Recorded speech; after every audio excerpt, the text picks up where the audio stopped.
16. Authority. The question of authority is among the less popular subjects of our time. Our era is marked by two seemingly contradictory trends. We have, on the one hand, the rise of a strong but false authoritarianism in church, state and society, and, on the other hand, the breakdown of authority. These two phenomena are related. Where our God-ordained authority is denied, totalitarianism and anarchy prevail, because every man sees himself as a god, and every man is thus lawless. The powerful exerts a false authority, and the weak react with more lawlessness. In the Church, much of the problem can be viewed from the perspective of the doctrine of the priesthood of all believers.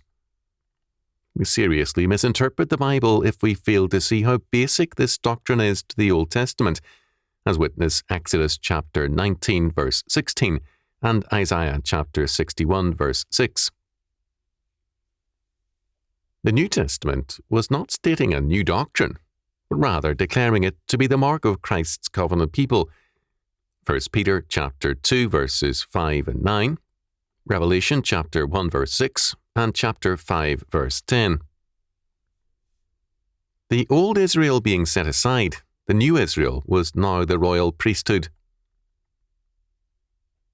One of the great rebellions of the Old Testament era was over this doctrine, the rebellion of Korah and other Levites, and Dathan and other Reubenites. The Levites resented the prior authority of the house of Aaron. The Reubenites used this revolt against Moses and Aaron to assert themselves also. Reuben, the eldest, had been set aside, and the tribe resented its subordinate position. Both the Levites and Reubenites used the doctrine of the priesthood of all believers to assert an equality of authority in, quote, the congregation of the Lord, end quote, that is, in both church and state. All of Numbers chapters 16 to 18 deal with this struggle, but our concern is with the theological issue as set forth in Numbers chapter 16, verses 1 to 15. Now Korah, the son of Izhar, the son of Kohath, the son of Levi, and Dathan and Abiram, the son of Eliab, and On, the son of Peleth, sons of Reuben, took men. And they rose up before Moses with certain of the children of Israel, 250 princes of the assembly, famous in the congregation, men of renown. And they gathered themselves together against Moses and against Aaron, and said unto them, Ye take too much upon you, seeing all the congregation are holy, every one of them, and the Lord is among them. Wherefore then lift ye up yourselves above the congregation of the Lord. And when Moses heard it, he fell upon his face. And he spake unto Korah, and unto all his company, saying, Even tomorrow the Lord will show who are his, and who is holy, and will cause him to come near unto him. Even him whom he hath chosen will he cause to come near unto him. This do. Take you censers, Korah and all his company, and put fire therein, and put incense in them before the Lord tomorrow. And it shall be that the man whom the Lord doth choose, he shall be holy. Ye take too much upon you, ye sons of Levi. And Moses said unto Korah, Hear, I pray you, ye sons of Levi. Seemeth it but a small thing unto you that the God of Israel hath separated you from the congregation of Israel, to bring you near to himself, to do the service of the tabernacle of the Lord, and to stand before the congregation, to minister unto them? And he hath brought thee near to him, and all thy brethren the sons of Levi with thee. And seek ye the priesthood also? For which cause both thou and all thy company are gathered together against the Lord. And what is Aaron that ye murmur against him? And Moses sent to call Dathan and Abiram, the sons of Eliab, which said, We will not come up. Is it a small thing that thou hast brought up out of a land that floweth with milk and honey, to kill us in the wilderness, except thou make thyself altogether a prince over us? Moreover, thou hast not brought us into a land that floweth with milk and honey, or given us inheritance of fields and vineyards. Will thou put out the eyes of these men? We will not come up. And Moses was very wroth, and said unto the Lord, Respect not their offering.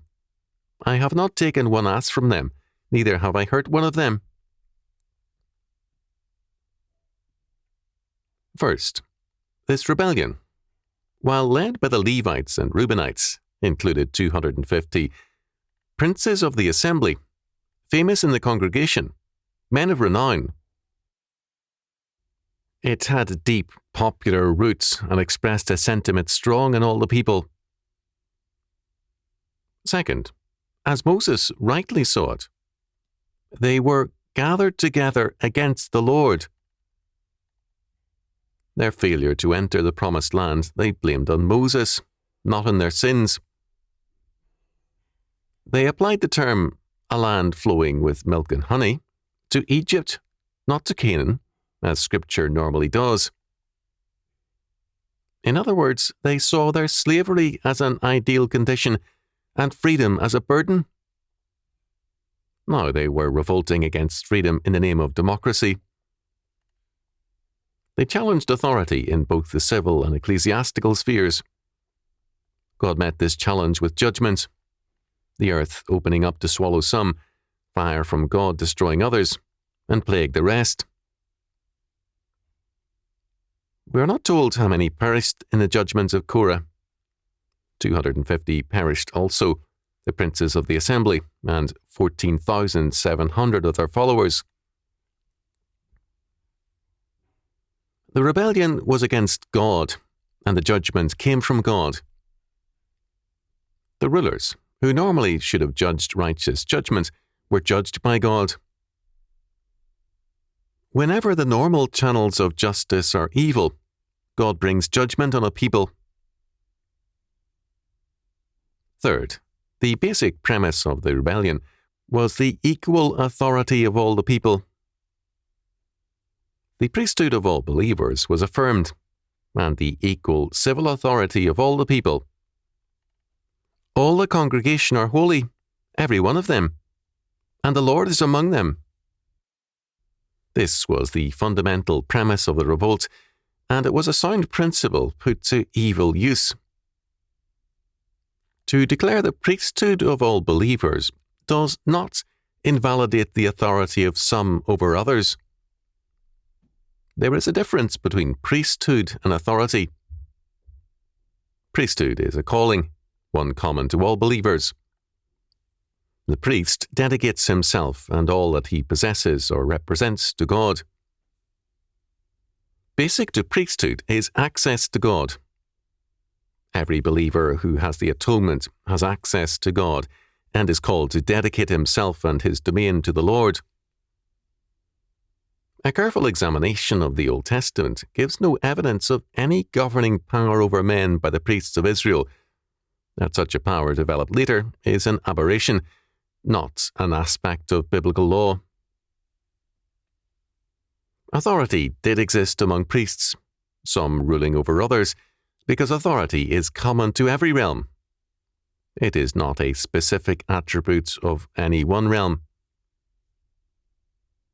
In very simple terms, the priesthood of all believers means that a child can approach the Lord in prayer as readily as a father or mother.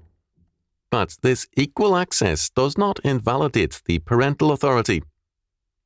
On the contrary, precisely where this equal access exists, authority is most stressed and respected. Thus, Exodus chapter 21 verse 17 states, "And he that curseth his father or his mother shall surely be put to death."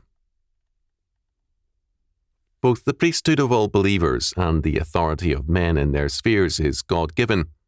We cannot affirm the one without affirming the other.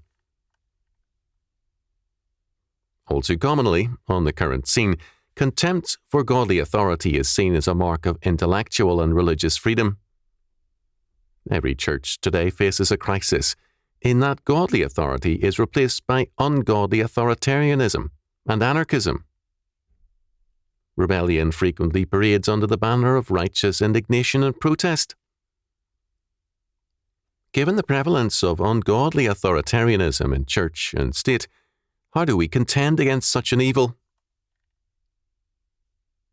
We can only do so lawfully, that is, in terms of God's law.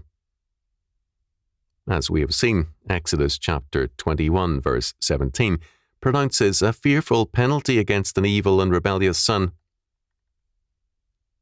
It should be noted, in passing, that in biblical law, treason is not against the state, but against the family, which is God's basic institution. Hence, offences against the family and marriage are treason. The Ten Commandments declare, "Honour thy father and thy mother, that thy days may be long upon the land which the Lord thy God giveth thee." Exodus chapter 20, verse 12. The requirement is to honour, not necessarily to obey. Unconditional obedience belongs to God alone. A true priesthood of all believers obeys God and recognizes His lordship or sovereignty in all things. The apostolic principle is, we ought to obey God rather than men. Acts chapter 5, verse 29. In terms of this, the apostles did challenge both Judea and Rome, not in rebellion, but in terms of God's authority and a just premise of law and order. The modern rebellion against authority is destructive in every sphere, never constructive. It is revolutionary and disintegrative in all its ways. The doctrine of the priesthood of all believers places men under godly authority to discharge their calling under God. We have today in the Church a fearfulness to exercise godly authority, as well as a prevalence of humanistic authoritarianism. Moses, in answering the rebels, asked, "What is Aaron that ye murmur against him?"